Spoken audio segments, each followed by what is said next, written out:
Manto Vekabelate. This is everybody's day. This is everybody's day. Spirit. And the dignitaries that we call territorial beings or territorial angels in God are very high-ranking dignitaries. They have courtesies by which you relate with them. If you relate with them wrongly, you may think that you're on the side of God. You may be the one that will be harmed. So men must labor into acquiring spiritual education, that we can be taught accurately how by the Spirit we should relate with the angelic company. I am being careful because I know that Papa will call me if I oversay what I'm going to say. We are guided people.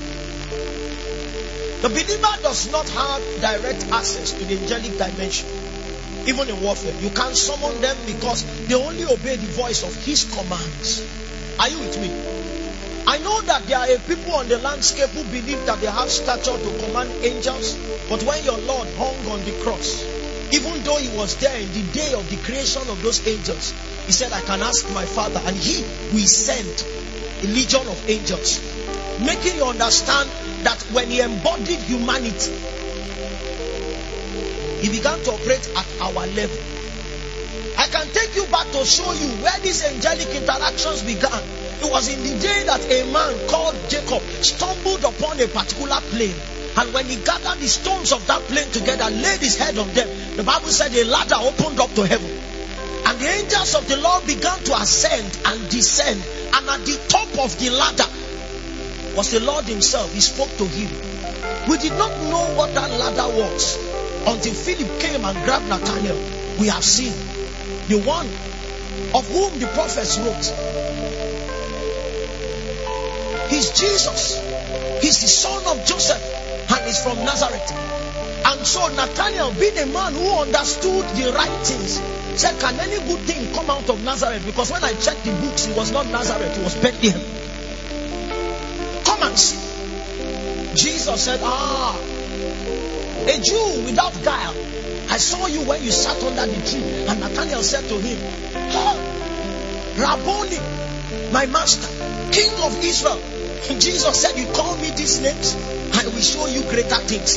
The heavens will open, and you will see the angels of God ascending and descending upon the Son of Man. What He was saying to him was, I am Jacob's ladder. It is upon me that angelic ministry happens. I am the connector. It means you don't have that ranking to move them. They say when we speak in tongues, our angels move. Is false.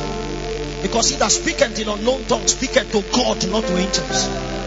You must know your Bibles. You see, the church, especially youths, have begun to relate with strange spirits. Because you think that if he's white, he's an angel. Check your scriptures. In the day of the fall of Lucifer, he didn't lose his eternal garments. If you see the devil, it's not black. All that thing in Nigerian home video is a lie. It's white. It's white.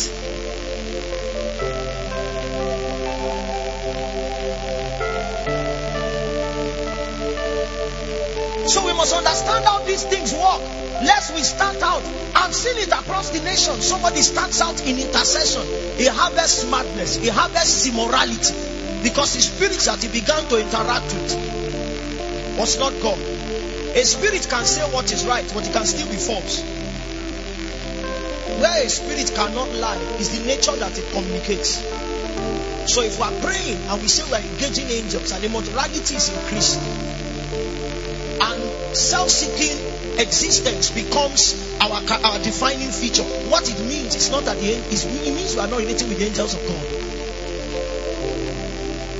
A man showed up, and the showing up of that man at the crossing of the Jordan, the conquest of Jericho, is what I want to show you. Sit down, we're almost there. We're almost there. Joshua chapter 5, I said. I was just trying to give us a background story. Joshua chapter 5, from verse 13 to 15. Let's have it quickly. 13 to 15. Let's have it quickly. Jesus.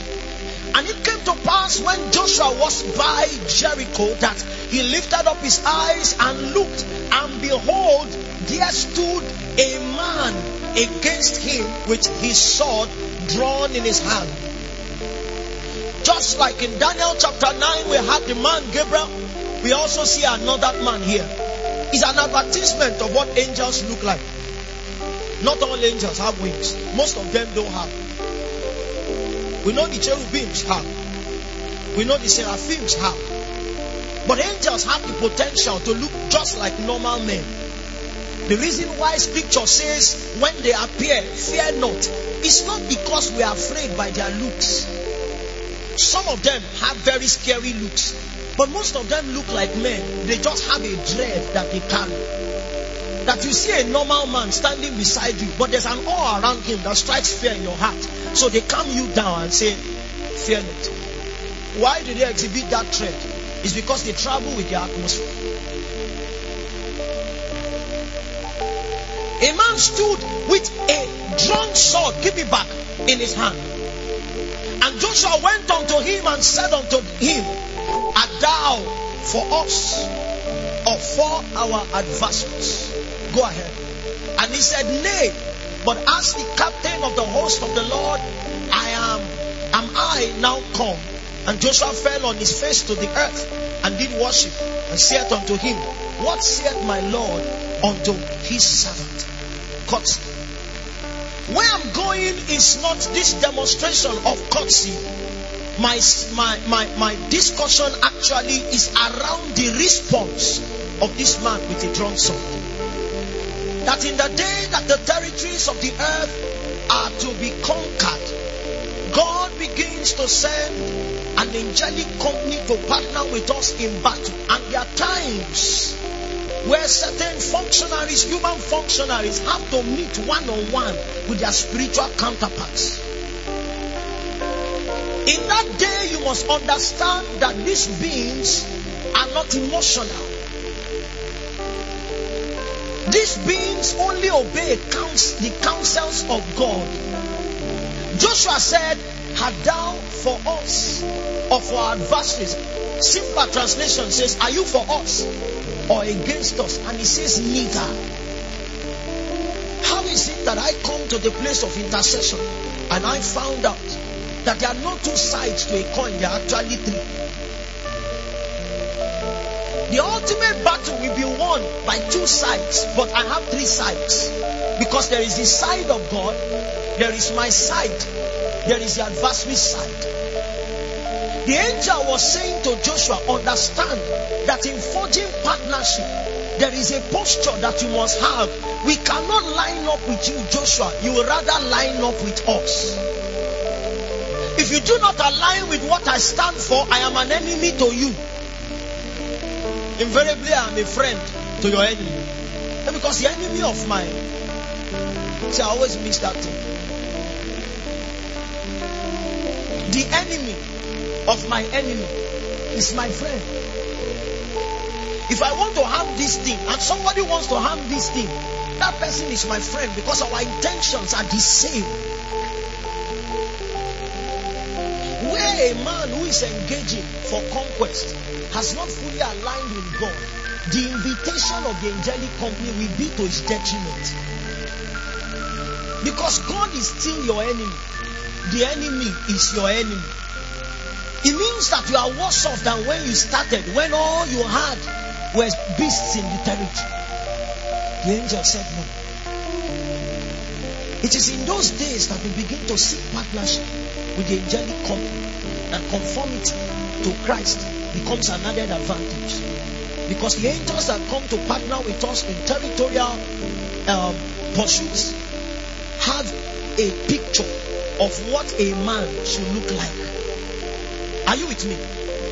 The picture that they were shown in their immortal habitations was the picture of the Christ.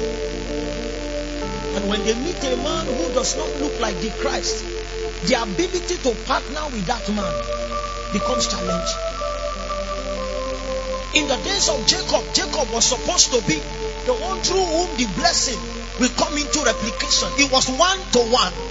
From Jacob, it was going to be 1-to-12.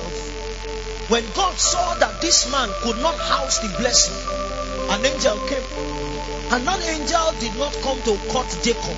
The Bible said that man fought with him. He wrestled with him all night. The wrestling was to bring Jacob to a place where he could be an accurate host to receive what was coming from Abraham, which had been domiciled in Isaac, and that will become his, so that he will give it to the 12 tribes.